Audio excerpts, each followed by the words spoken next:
खुश आमदेद।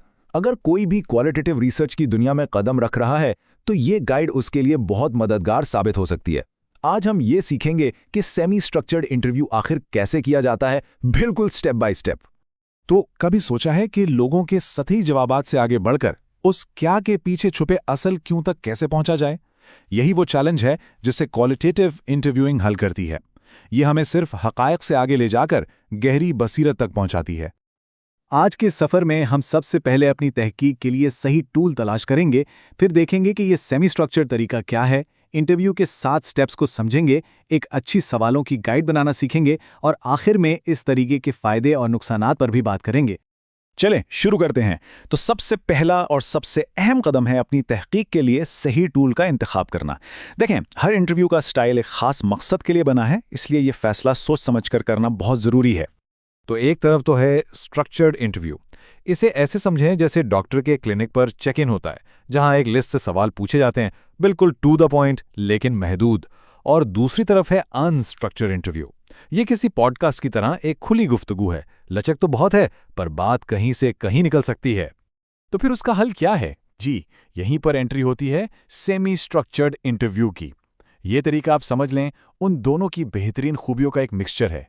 इसमें फोकस भी है और फ्लेक्सिबिलिटी भी। तो आखिर ये सेमी स्ट्रक्चर्ड इंटरव्यू है क्या चीज़? आसान लफ्ज़ों में, इंटरव्यू करने वाले के पास सवालों की एक गाइड तो होती है, लेकिन वो इससे पूरी तरह बंधा नहीं होता। अगर बातचीत में कोई दिलचस्प चीज़ सामने आ जाए तो वो उसकी तह तक जा सकता है, और असल खूबसूरती इसकी यही है। इस तरीके की असल ताकत इसके फोकस और लचक के मिलाप में है। एक मखसूस सवाल से बात शुरू होती है जो जवाब देने वाले के जहन में सोच का एक सिलसिला शुरू करता है, और फिर वहां से गुफ्तगू कुदरती तौर पर आगे बढ़ती है। यही वो चीज़ है जो हमें बहुत गहरी और कीमती मालूमात देती है। अच्छा जी, अब आते हैं असल अमली काम की तरफ। सेमी स्ट्रक्चर्ड इंटरव्यू करने का एक पूरा 7 कदमों का रोड मैप है। अगर इसको ठीक से फॉलो किया जाए तो नतीजे बहुत अच्छे मिलते हैं।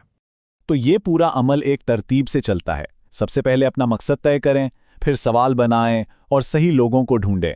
उसके बाद लॉजिस्टिक्स यानी सारी तैयारियां मुकम्मल करके असल इंटरव्यू किया जाता है, और आखिर में रिकॉर्डिंग को लिखकर इसका तज्जिया किया जाता है।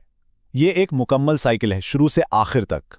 इंटरव्यू से पहले की तैयारी समझ लें आधी जंग जीतने के बराबर है। पहला कदम, मकसद बिल्कुल साफ होना चाहिए कि हम क्या सीखना चाहते हैं और नताइज का क्या करेंगे। फिर सवालात बिल्कुल सादा और वाज़ेह हों, लेकिन ऐसे कि उनसे मज़ीद गहराई में जाया जा सके। सही लोगों का इंतखाब करना और उनके लिए तरगीबात तय करना भी ज़रूरी है। और हाँ, लॉजिस्टिक्स यानी कैसे, कब और कहाँ इंटरव्यू होगा, ये सब प्लान करें। रज़ामंदी के फॉर्म और रिकॉर्डिंग का सामान चेक करना ना भूलें, क्योंकि ये इखलाकी तहकीक के लिए लाजमी है। अब आते हैं इंटरव्यू के दिन पर और उसके बाद क्या करना है। तो इंटरव्यू की शुरुआत एक हल्की फुल्की बातचीत से करें ताकि माहौल आरामदेह हो जाए। लचकदार रहें, लेकिन अपनी गाइड पर भी नज़र रखें। सिर्फ सुनना नहीं, गौर से सुनना है, और नॉन वर्बल इशारों यानी बॉडी लैंग्वेज पर भी तवज्जो देनी है। इंटरव्यू के बाद रिकॉर्डिंग को लिखना होता है, और फिर आता है तज्जिया का मरहला। इसमें क्वालिटेटिव कोडिंग जैसी तकनीक इस्तेमाल होती है, जिसका मतलब है ट्रांसक्रिप्ट में बार बार आने वाले ख्यालात या मौज़ूआत को पहचानना ताकि पैटर्न सामने आ सकें। चलें अब तैयारी के सबसे अहम हिस्से पर बात करते हैं, यानी अच्छे इंटरव्यू सवालात कैसे लिखे जाएं। सही मानों में ये क्वेश्चन गाइड ही पूरे इंटरव्यू की जान होती है। उसका एक ही सुनहरी उसूल है, इंटरव्यू का हर सवाल हमारे मरकजी तहकीकी सवाल का जवाब ढूंढने में मदद करे। अगर कोई सवाल इस मकसद को पूरा नहीं करता तो शायद वो इतना ज़रूरी नहीं है। तो एक मजबूत गाइड में क्या क्या खूबियां होनी चाहिए? सबसे पहली बात, सवाल आसान हो, जार्गन फ्री, ताकि गुफ्तगू कुदरती लगे। दूसरा, उसमें इतनी लचक हो कि बातचीत के बहाव के साथ चला जा सके। फिर उसमें क्यों, कब, कहाँ जैसे इशारे होने चाहिए ताकि तफसील में बात हो। और हाँ, इंटरव्यू से पहले इसकी टाइमिंग ज़रूर टेस्ट कर लें, और अपने सुपरवाइज़र या टीम से मशवरा करना तो बहुत ही ज़रूरी है। यहाँ एक छोटा सा लेकिन बहुत काम का मशवरा है। इंटरव्यू के वक्त हमेशा गाइड की एक प्रिंट शुदा कॉपी पास रखें। इससे ये यकीनी हो जाता है कि सारे ज़रूरी मौज़ूआत कवर हो गए हैं और इंटरव्यू ट्रैक पर है। चलें अब आखिरी सेक्शन की तरफ। देखें, ये समझना बहुत ज़रूरी है कि हर तरीका परफेक्ट नहीं होता।